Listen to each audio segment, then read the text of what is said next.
what that is, Andy? Are we aboard the Khachanov train? God, you know me too well, my friend. You know me too well. That is me getting aboard the Khachanov train. And I was already on it. But right. Now I'm front row. I'm in the, I'm getting into the meal card. I'm spending money. I'm playing blackjack. I'm doing everything. What can you say after the Paris Masters event? Well, for listeners of the podcast, you know how big a supporters we are of the talent Khachanov is. The only player to really push those top few guys, and at Paris this week cemented it, beating Djokovic handily in the final. Absolutely. And look, he's been a player that we've talked about, I think from our third episode, where we talked about, is this the tournament for Khachanov, when we were doing our Wimbledon preview. Wow. And now, look at him. He's, I don't know what he is on the ATP. I think he's 12th. And he's also 12 in UTR, so it's not an accident. He's right up there with the best players in the world now. And I'll tell you what, next year, he's going to be a top 10 player. Well, yeah, you said it last week. He's going to be a top 10. I thought, oh, yeah, top 10, top 15. And then, wins the tournament this week, 1,000 points. Boom, you're up there, 12. And what impressed me, Andy, was not just the fact that he won the tournament, which is extremely impressive, but it's the way that he won it. Let's just look at a few of his results here. So he started out beating Filip Krajinovic, 5-2. Yeah, top player on the rise. Absolutely. Matthew Ebden, he beat 6-2, 2-0, retired. So maybe Ebden was struggling with injury, but he was still being dominated. He beat John Isner, 6-4, 6-7, 7-6. That was my pick for the tournament, you remember? Yes, I do. Fast courts, I thought Isner had his shot, but that was the only set, right? Yeah. Quarterfinals, he took down Zverev 1-2. Hiding. Woo! Look out. Then he beat Dominic Thiem 6-4, 6-1. And then he took down Novak Djokovic. I don't know if you've heard of him. He's an upcoming young Serbian. 7-5, 6-4 in the final. Yeah, the favourite for the tournament. He smashed him. Favourite for the tournament. Maybe Djokovic had a little less in him after his match with Federer, which we'll probably get into in a bit. Yep. What a match that was. Absolutely. Watching that match, I couldn't see much of a difference between Djokovic and Federer, to be honest. But Djokovic is just so... it's like he is there getting every ball back, and you have to beat him. Yeah, I think that shows. See, the match shows that it's close, but to me, the stats show a different story. Oh, yeah? Federer had 2 breakpoint opportunities in the entire match. Both in the second set, and he converted one of them. Wow. Djokovic had 12 over the 3 sets and didn't convert any. So if he converted 1 or 2 of those breakpoint opportunities out of the 12, like he normally would, the match could have been over a lot quicker. So the score perhaps flattered Federer a little bit. Well, yeah, I'm not saying, Well, maybe a little bit. But that's how I interpreted the stats from the match. That's a great stat to bring up. Does it also show how clutch Federer is when facing break points? How clutch he is on big points. It also shows to me how often a guy like Djokovic is in a return of serve game. Yeah. He's always at that 30-all, 30-40 opportunity, putting pressure on to try to break. 12 opportunities. That's impressive. I think it was like 5, 4, and 3 or something like that throughout the match. Impressive. Is Djokovic now, after his run through the second half of the year, the best player in the world? Yeah, definitely. Yeah. And the Universal Tennis Rating backs us up, Andy. It's got Djokovic number 1 with 16.23 rating out of 16.5. Nadal at 2, Del Potro at 3, Cilic at 4, Federer at 5. Yeah, that sounds right. It does sound right, doesn't it? And what did you say Khachanov was? 12. 12. All right, yeah, I see him being higher next year. Oh, absolutely. Couldn't agree with you more. The other talking point for me from Paris, and we spoke about last week in our lead-up, was Jack Sock. Yeah, how lucky was he that Nadal pulled out? Huh?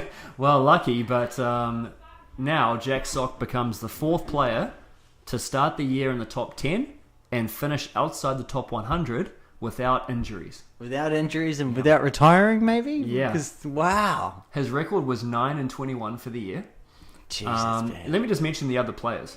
So Mancini, I've never heard of him, but he was number 10 in the world in 1990, and then he finished the year at 127. I'm pleased I haven't heard of him. Well, I tell you what, I bet you've heard of the next 2. Okay. Sergi Bruguera. Okay, can I guess one of them? You can. Agassi? No. Ooh.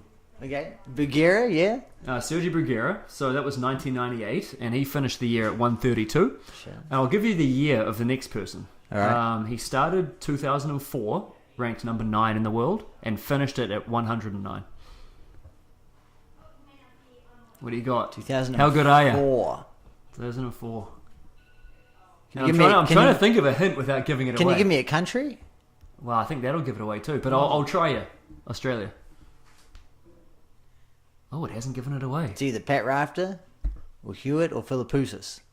Correct. Yeah, Philippoussis. Yes, that's exactly right. The Scud missile. The brain was turning. Yeah. The brain was working. And now Jack Sock, who started the year at number 8 after his impressive Paris Masters performance last year, is now going to be probably projected to be 105.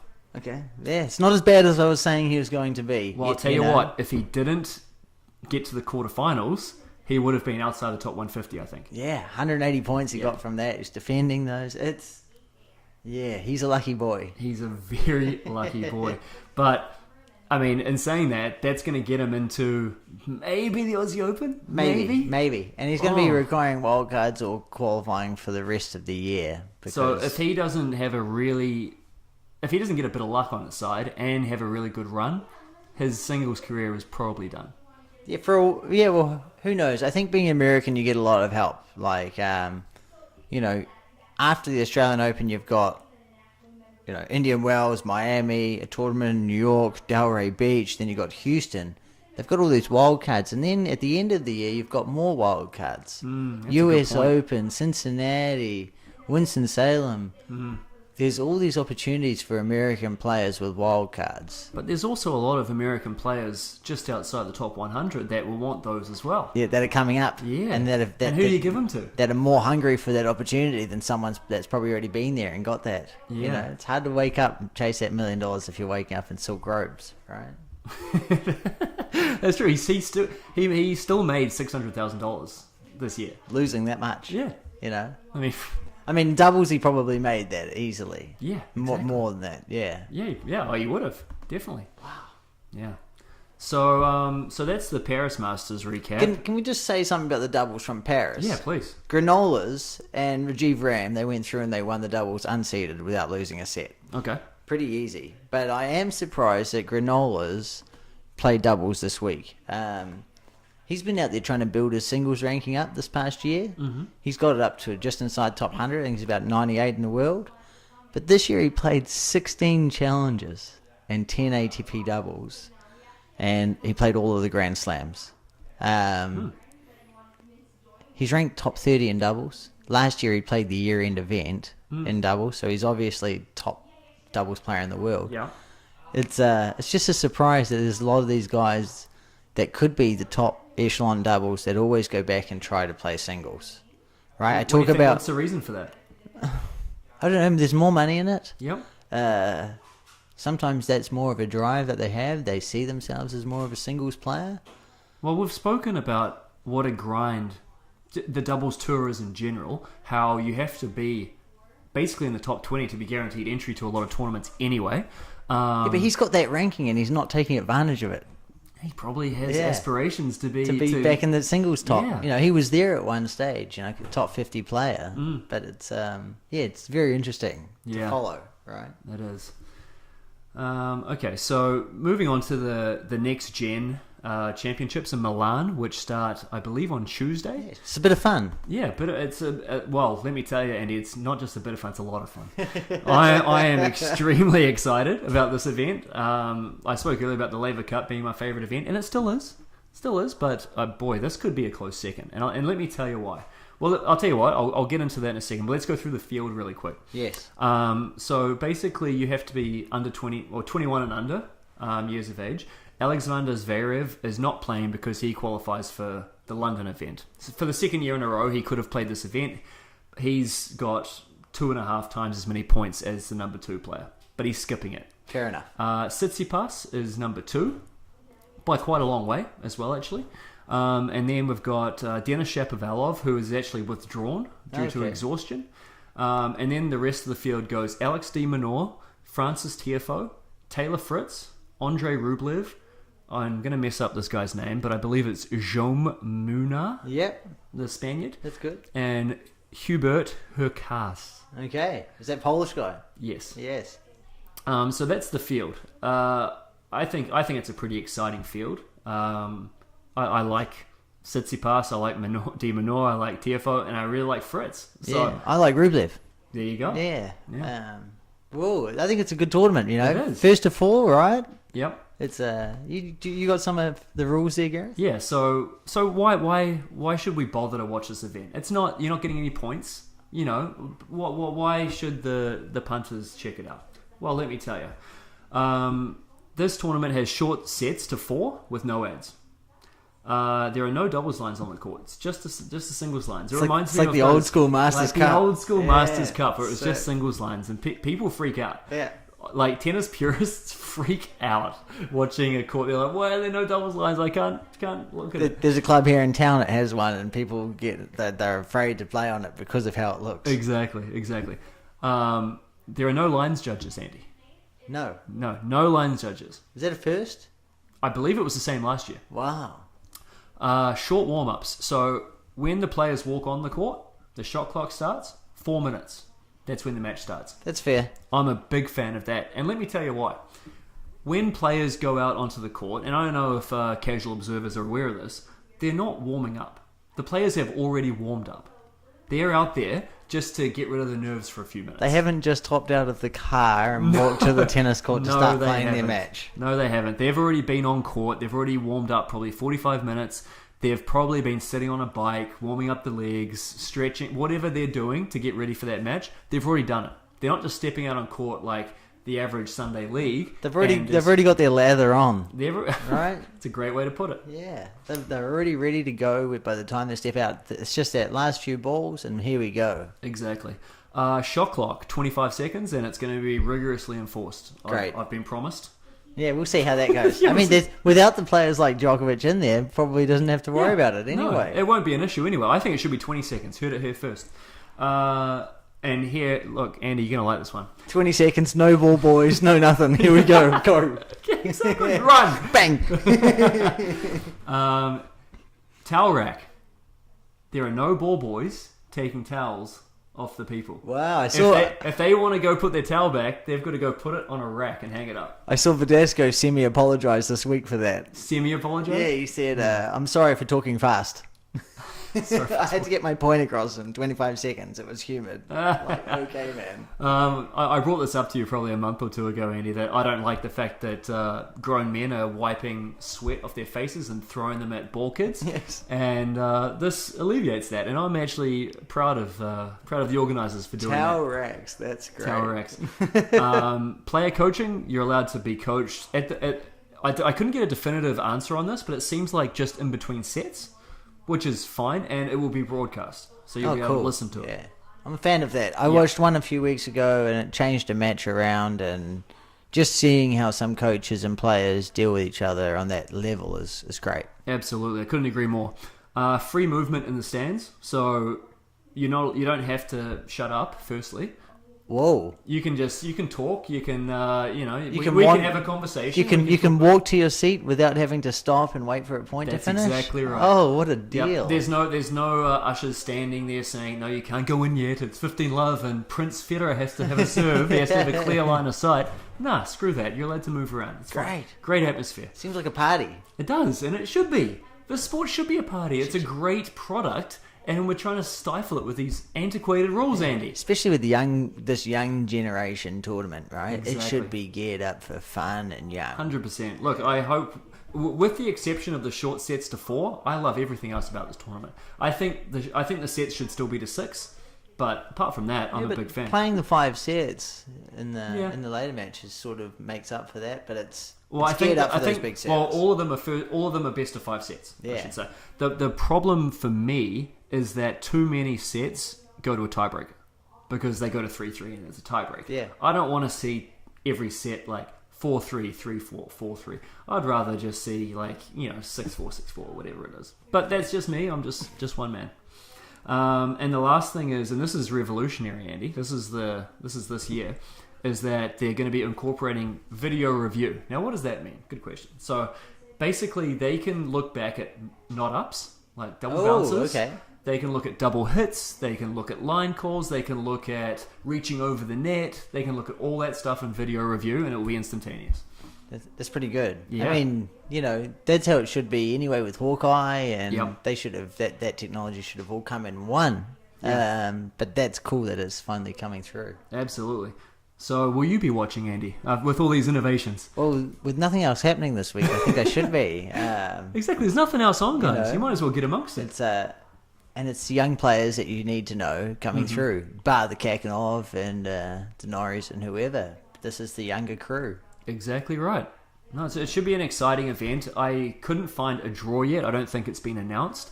Because basically there's 8 players. It's the same as the London event. 8 players, 2 groups of 4, round robins followed by semis and final. Last year, I think they had some lovely ladies introducing them. Oh, did they? I think they got to select what women they wanted, and that was what draw they were in. Something quite funny like that. Wait, the players selected what? Yeah. Oh, goodness Yeah. gracious. I think I'll leave that one alone. It was awesome.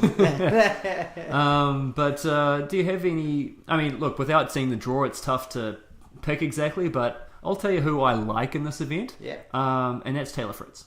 Yeah. He's my player that I would put as could be a surprise to get through.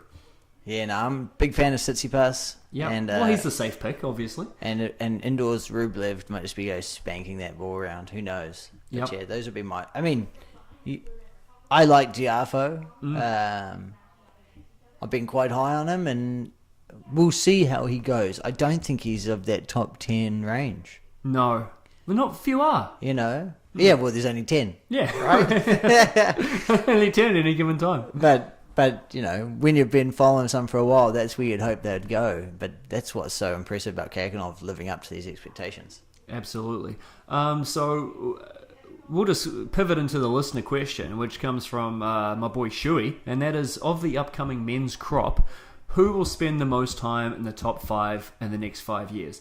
I'm just going to throw out just a couple of people who I really like.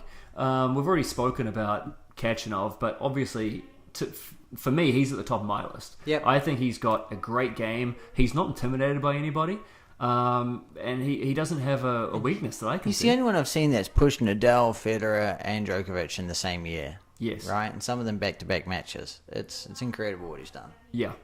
Alexander Zverev is an obvious choice. I mean, he's in the under-21s. He does very well week to week. He can't put it together for the majors yet, but he will. I think it's a matter of when for him.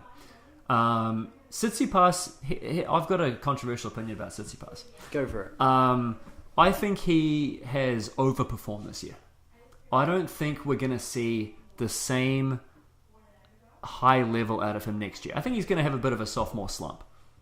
Oh, and we'll see. Big call, I mean. The reason I think that is because he's got a good, solid game, but he doesn't have a major weapon.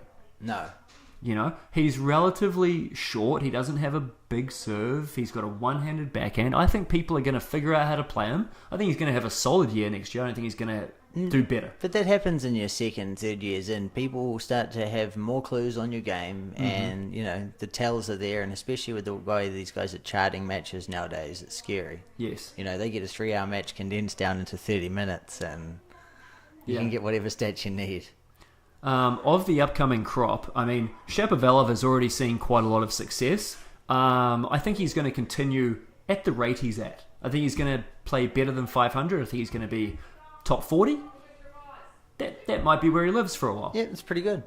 But that's not to put him down. That's good. Yeah. It's really good. It's really hard. The two other players that I'll mention that I think have tremendous upside and could get very high are Alex de Minaur and Felix Auger-Aliassime. Yeah. I think those are the two players that in the next couple of years could really push on and have great ratings. See, I think de Minaur is limited. Can he be top 10? Yes. So is David Ferrer, right? Well, David Ferrer was 5 for a long time. Yeah, and I feel like that's where he could be. I feel like that's the type of player he is. Absolutely. Like he's going to be the best counter puncher of his generation. Yep. Or the next 5 years possibly, Yep. and Could be sort of a David Goffin. yeah, has even slightly better. And it has limitations, right? Yep. It's but against 99% of the world, it doesn't. Yeah.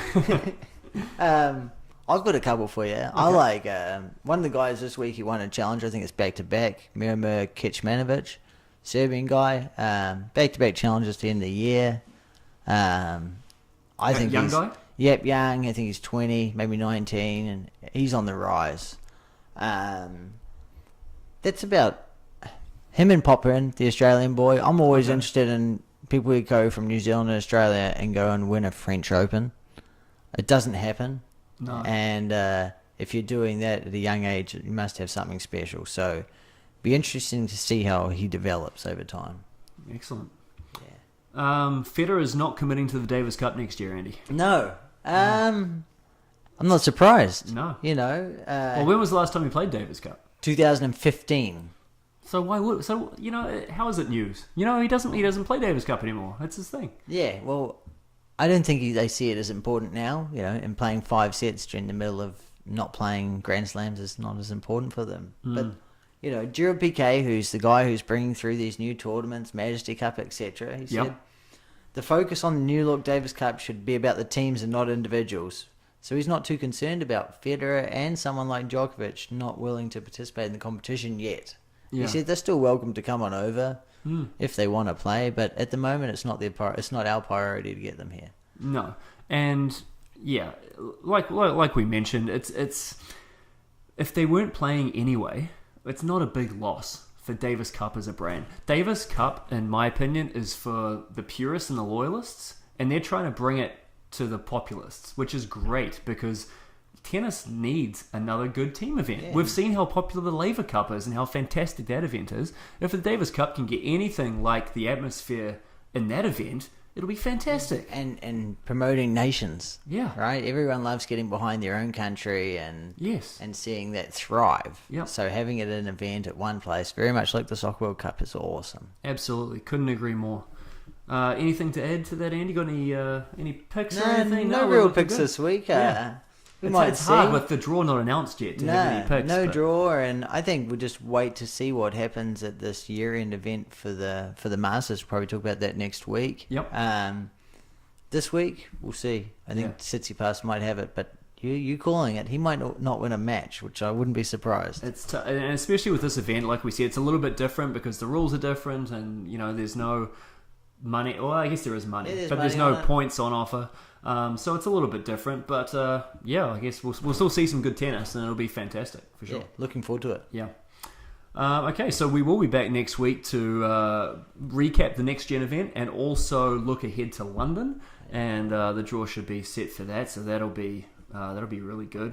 I think Djokovic is still going to be the guy to beat there. Yeah, it'll be interesting to see if Nadal plays. Yeah, because he's pulled out of Paris, obviously. Yeah, and so I think that might open up. Khachanov might be very close to getting if he's 11 in the rankings. Yeah, I think he's just a bridge too far. Like Dalpo out. I think another couple of people. Nadal maybe be out. One more out and you're in, right? So who knows? We'll see. You might have to make the trip to sit on the bench. Well, it's not a bad trip to make. Okay, so that's it for us this week. We are Two Guys Talk Tennis. I'm Gareth, that's Andy. Find us on iTunes and Stitcher. If you want us to discuss a certain topic, please reach out on YouTube, Instagram, and Twitter. If you like the cut of our jib, please subscribe, rate, and share. Till next week.